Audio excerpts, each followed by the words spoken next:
Você disse de pessoas que quebram e conseguem ainda se reerguer, né? Tem algum personagem bíblico que representa isso? Que quebrou e reergueu? É. Bom, deixe-me ver. Nós temos, assim, um caso clássico, não necessariamente de dinheiro, mas nós temos Davi. Davi, várias vezes, ele já era consagrado como rei de Israel e ficou sendo perseguido, até ele tomar o trono, e depois que ele toma o trono, de novo ele sai do trono, ele perde o trono, porque Absalão, seu filho, tenta tomar o trono, ele tem problemas com a família, ele também tem erros pessoais, porque ele adultera, ele manda matar o marido de uma mulher. Então Davi é um exemplo clássico de alguém que esteve no alto e no baixo, na escala da moralidade, do sucesso e da derrota, Quando você pega os Salmos de Davi, você vê assim uma pessoa desnudando o coração mesmo, com grande angústia, e em outros momentos com grande alegria. Entendeu? Então Davi é um exemplo que eu poderia pegar de alguém que esteve no alto e no baixo várias vezes. O que esses altos e baixos nos trazem de lição na vida? Assim, trazendo para os dias de hoje, onde a gente vive, talvez não nós aqui, mas as pessoas mais novas do que nós, elas devem enfrentar um problema no futuro que hoje em dia, seja você um anônimo ou uma pessoa super famosa, tudo hoje é registrado. O print é eterno, diriam, né? Então, qualquer coisa que você fizer, qualquer coisa que você falou, qualquer coisa que você fez, tá ali registrado. Tipo, é como se você não pudesse mudar de opinião, ou caso mude, alguém vai te falar, mas você disse isso tempos atrás, você fez isso tempos atrás. Que é algo que quase que impede uma coisa muito humana, que é o aprender com o erro, que é o se tornar uma pessoa melhor, ou ter esses ciclos, né? Como é que a gente pode trazer esses ciclos de altos e baixos de Davi com esse momento de hoje que a gente vive quase que o que você falou vai ficar eternizado? Montanha-russa. A minha esposa está grávida, então... Pô, parabéns. Agora, parabéns. A partir das próximas 2 ou 3 semanas aí, a qualquer momento já pode ter um novo chorinho lá no bairro, no condomínio que eu moro. Que maravilha. É uma menina, vai se chamar Sara. Já se chama, né, que eu já falo com ela e tudo mais, não está registrado ainda. Mas eu estou estudando muito o futuro dessa próxima geração por causa da Sara. E eles dão nomes para as gerações, né? A Sigma, Z, etc. Estamos saindo da geração Z. A geração da Sara tem muitas coisas que ainda estão nubladas. Vou dar alguns exemplos para vocês. Qual será o emprego, o mercado de trabalho daqui a 15 anos? Nós não sabemos. Não sabemos. Há declarações como do Elon Musk, até muito fortes, mas o Elon Musk, ele não que eu estou aqui usando argumento para autoridade, mas é um camarada que tem informações privilegiadas. Que ele chega a dizer que até a medicina convencional já está com os dias contados. Ele chegou até a brincar assim, eu não preciso estudar medicina, porque a IA vai fazer cirurgias robóticas com muito mais precisão do que o olho humano. E tecnicamente isso é possível. A IA vai controlar um monte de coisa, ele está apostando muito nessa questão, a ponto de alguns entenderem que nós vamos trabalhar com o futuro nas próximas 2 décadas de pelo menos 60% a 70% da população mundial sem trabalho. Sim. Muitas empresas já estão mudando, agora não estão querendo mais, aqui falando realidade brasileira agora, ter o CLT, agora está passando todo mundo para PJ. Se é CLT, obrigado, mas nós vamos te demitir e vamos te contratar como PJ. Os vínculos estão ficando menos... Perceba, pode parecer uma coisa meramente econômica, mas como você me perguntou do ponto de vista emocional ou espiritual, eu vou responder do ponto de vista espiritual. Esse detalhe de não quero você mais como CNPJ, como CLT, eu quero você como CNPJ agora, eu quero você como pessoa jurídica, isso reflete uma característica dessa próxima geração. Não existem vínculos. Porque quer queira, quer não, a carteira profissional, não estou fazendo nenhum panegírico a ela, mas ela se torna um vínculo. Eu tenho a carteira profissional. Quem nasceu nos anos 70 sabia que um homem de sucesso é aquele que tem a carteira profissional, quando você não queria que o DOPS te pegasse na época, saía com a carteira amassada aqui no bolso, carteira assinada. Se me mandarem embora, tem um mês de aviso prévio, aquela coisa toda, etc, etc. Tem um vínculo. Hoje não tem vínculo. Você vem, trabalha e vai embora. Quando precisar você também não tem nada é prestação de serviços. Uma geração muito acomodada também ao tablet vai ser uma geração com dificuldade de trabalhar em equipe. Uma das grandes dificuldades que vamos ter para as próximas gerações é trabalho em equipe. Olha que interessante. Nós partimos de uma fase que era a época dos grandes inventores, a época que eu chamo do professor Pardal, que o sujeito entrava lá no laboratório dele e voltava com um invento. O Marconi voltou com o rádio, não é isso? O Santos Dumont, ou os irmãos Wright, cada um lê como queira, voltou com o avião. Cada um voltava com o seu elemento, tá certo? Thomas Edison voltou com a lâmpada. Depois, nós saímos dessa época e entramos numa época que acabaram os grandes inventores. Se eu falar, quem inventou a lâmpada? Thomas Edison. Quem inventou o rádio? Marconi. Quem inventou o motor automotivo? Robert Fulton. Mas se eu perguntar, quem inventou o celular? Você não sabe. Quem inventou a internet? Você não sabe. Quem inventou o aplicativo tal? Você não sabe, porque agora é um conglomerado de pessoas trabalhando. Esses dias eu estava vendo com minha esposa o livro do sujeito, um israelense que inventou o Waze. Mas não é ele agora, é um time. Uhum. Só que agora nós estamos migrando para uma terceira onda, que dificilmente nós vamos ter grupos. Os grupos vão ser substituídos pela IA. A IA faz por mim. Então, se eu estou tão acostumado a ter minha vida com o celular, para que eu preciso de você? É um desafio. As pessoas também estão com muito receio de como é que vão ser as interações sociais daqui para frente. Como é que nós vamos fazer com uma grande massa não trabalhando? E um crescente controle da economia. A ideia do grande irmão, né? Orson Welles, está voltando. Nós somos controlados. A China já está sendo um microcosmo do futuro.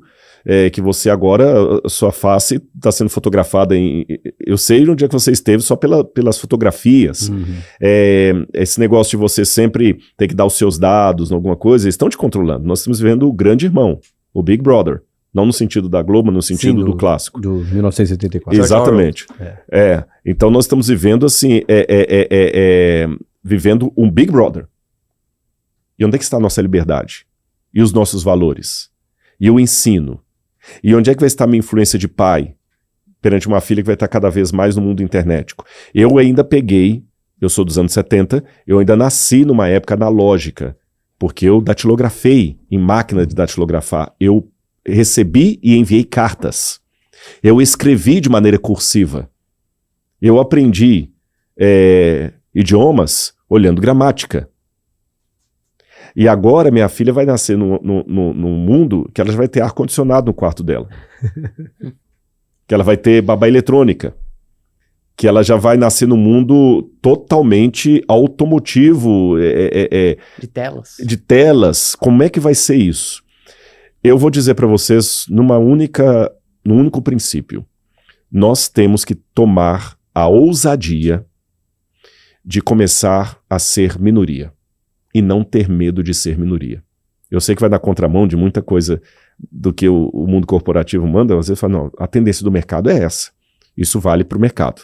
Uhum. Se eu for contratar você para ser meu consultor financeiro, você vai falar, Rodrigo, invista agora nisso aqui, não invista em dólar, não, porque agora o mercado não está bom para dólar. Porque vocês ficam olhando as tendências de mercado. E tudo bem, está correto. Mas no que diz a princípios de vida, eu presumo, eu sou um pouco Kafka, nisso aqui, sabe, um pouco pessimista, eu presumo que nós estamos caminhando para uma época em que as tendências de mercado, no sentido de valores, moral, crenças pessoais, vai estar tão na contramão daquilo que o Evangelho diz, que ou eu tenho a coragem de ser minoria, o Apocalipse chama isso de remanescente, ou então os valores que são tão caros para mim como cristianismo, vão estar fadados a um mundo pós-cristão. Agora, excelente explanação. Só um ponto aí, acho que até que corrobora por que a gente gosta tanto dos velhinhos que estão ali atrás, o Warren Buffett, Charlie Munger, porque acho que e um pouco do que a gente faz na prática como investidor, a gente tenta fugir dessa tendência também. Então a gente também quer ser minoria. A gente busca ser um pouco contrassensual ao que está sendo dito. E até uma brincadeira que a gente não leva isso ao pé da letra, mas a gente encara como uma brincadeira, porque quando a gente criou o podcast, O nosso fundo de ações, que o Matheus gere muito bem, ele nasceu depois de sermos podcasters. E aí uma pessoa falou, pô, já entendi, vocês vão trazer os caras mais inteligentes do mercado, vão perguntar onde é que vocês estão investindo, vocês vão pegar as melhores ideias e investir no fundo. A gente falou, olha, é quase isso, na verdade a gente vai pegar onde todo mundo está investindo e falar, bom, é aqui que eu não vou investir, porque já está todo mundo investindo, a gente tem que procurar outra coisa para investir, porque se já está todo mundo investindo aqui, não tem como a gente ter um diferencial de opinião, não tem como a gente... É aquela coisa da moda, né? Se já está todo mundo lá, qual que é o ganho marginal que eu vou ter em cima disso? Na verdade, eu vou olhar, e até tem um pouquinho, né? Eu uso hoje o relógio porque somos acionistas de Tecnos. E até falam, pô, mas relógio? Mas quem que usa relógio hoje em dia, né? E a gente começou... É brasileira? E a gente começou a mostrar os resultados, enfim, empresa que está indo super bem. A gente não é contrassensual por teimosia, mas a gente entende que é ali onde a gente vai encontrar as grandes oportunidades. Mas tenho certeza que vocês pagam um preço por isso também, né? É normal. Porque pensa assim, olha, igual você falou, pra que investir isso aqui? Não tem tanta gente. Esse é o ponto, eu gostei da fala dele. Não vai ter tanta gente para conversar. E não vai dar aquele quentinho quando alguém concorda com você. E isso a gente passou num evento muito importante na nossa vida, que foi um almoço que a gente teve com um investidor de décadas de mercado, muito mais inteligente, talvez seja o termo errado, mas muito mais experiente do que nós.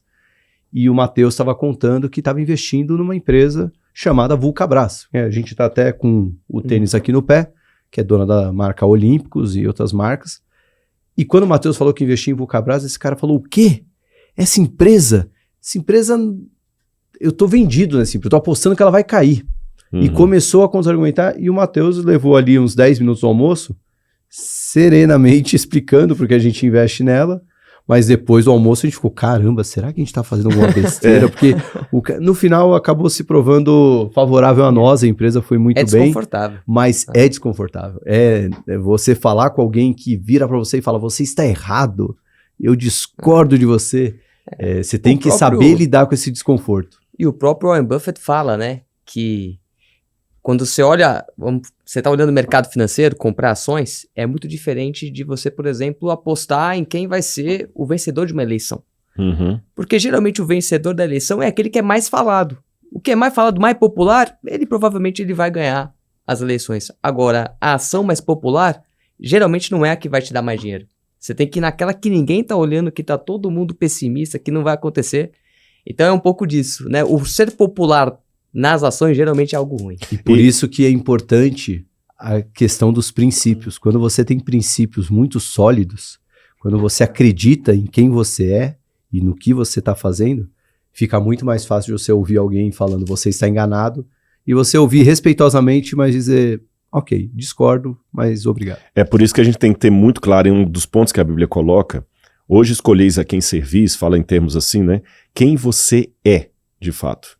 Eu até falei esses dias num bate-papo com os amigos, quando eu era criança, isso deve ter acontecido com vocês também, uma das primeiras coisas que os meus pais me obrigaram a saber de cor era o meu nome completo, o nome da minha mãe, do meu pai e o meu endereço.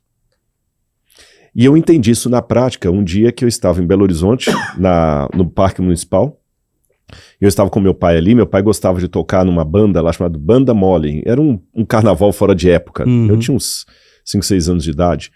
E ali naquele momento a gente estava lá tocando aquela coisa toda e tal, meu pai, eu todo feliz ali, daqui a pouquinho começou uma briga. Tinha alguns caras bêbados e tudo mais, começou uma briga, e na briga todo mundo corre para uma criança. Eu me desesperei, né? Saí desesperado correndo, quando eu olhei para um lado, só via gente para um lado, para outro, cadê meu pai? Aí quando eu vi um policial, eu corri e eu ficava só olhando para ele e repetindo assim, meu nome completo, o nome do meu pai, da minha mãe e meu endereço. Meu nome completo. Depois o policial, calma. Se a gente não achar o seu pai, eu te levo na sua casa. Que você tá... E eu elogiou porque eu sabia o meu endereço. Mas moral da história. Quando você sabe quem você é, isso é uma grande vantagem, porque se você se perder, você sabe para onde voltar. Entendeu? Então por isso que é muito importante eu ter claro quem eu sou e não me vender. Esse é um dos princípios do evangelho. Você tem que saber quem você é e ter o discernimento. O que eu posso colocar na mesa de negociações e o que eu não posso colocar na mesa de negociações. Porque, veja bem, isso é um princípio bíblico, tá? Se eu coloco tudo na mesa de negociações, eu perco a minha identidade. eu não sou mais ninguém. Eu sou apenas um vendido. Se eu também não coloco nada, eu não sou um jogador. Eu não estou no palco.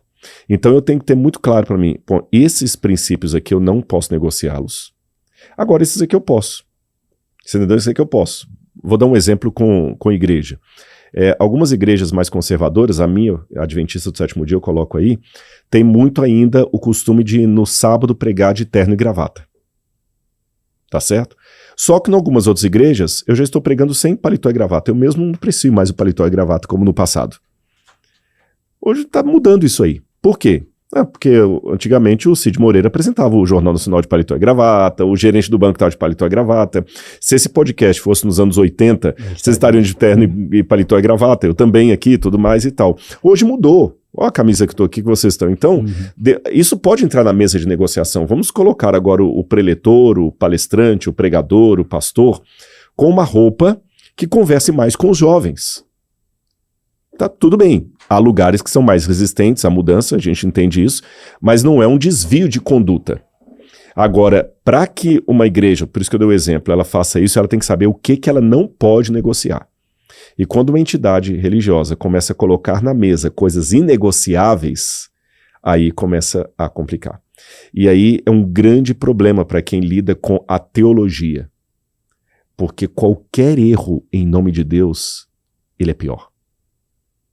Qualquer erro, pode perceber, seja um erro de um crime, de uma falcatrua, se for em nome de Deus é pior. Se um investidor descobre agora que o camarada estava aplicando golpe no mercado aí e tudo mais e tal, vocês vão comentar, todo mundo vai comentar e tudo mais, mas se aquele investidor era um líder de uma igreja, o escândalo é maior. Até pro ateu.